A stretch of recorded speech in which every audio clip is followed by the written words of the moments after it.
I'm glad to be with Bishop Carter, one of my sons in the gospel, who has a very powerful movement in Africa. He's the presiding bishop over a council of bishops there in Africa. And I'm excited to bring you this message to all of our friends there in Africa about the power of the Father's touch and also the power of personal equity.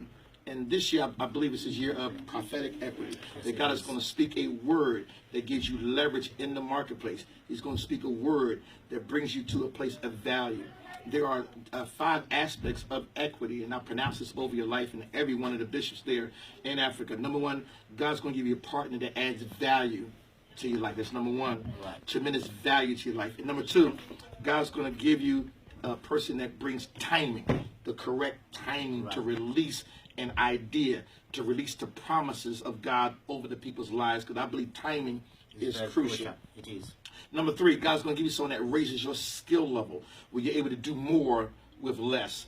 And when God gives you the abundance, you'll have the cash management skills to be able to skillfully take care of not only yourself, but the people around you. Psalm 78 and 72 says this, and David led them with the skillfulness of his hands and the integrity of his heart. And as I add, the genius of our God. So God not only is going to give you value, timing, and skill, but 4, he's going to give you the power to straighten things out.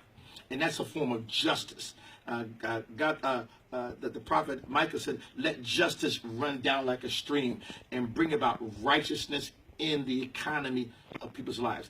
And number 5, I believe this, God is going to give you, allow you the power to rule with the spirit of excellence.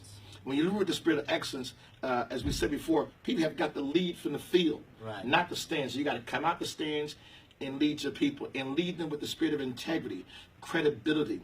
And you have to have a heart for people, a heart to sow into people, a heart to raise their gift level, a heart to speak the things into their life and challenge them to become better economically, spiritually, mentally, and also to really value their families. I believe God's going to send a revival of families to your nations. Amen. For sons and daughters to be raised up and start walking in their gifting, walking in their calling. I want to encourage every pastor that's in the vineyard to ask God for an impartation that gives you influence, an impartation that gives you a strong impact on people, because we want to impact people where you live at. May needs be met. May God give you the wisdom to bring wealth to people. And most of all, may God give you the wisdom to bring wholeness to people, to communities, to areas that are not getting the help they need. I prophesy health and wholeness into your body, into your life. I pray for a love of miracles to happen in your tribe, in your area of interest. I pray that God do a tremendous work with this health clinic that's coming to your area. May God do a tremendous work in your life. This is a training season for you. This is a time for you to be trained. Yes. It's a time for you to master. There are things I'm going back, getting a better hold on things, because God never gives us anything He doesn't intend for us to master.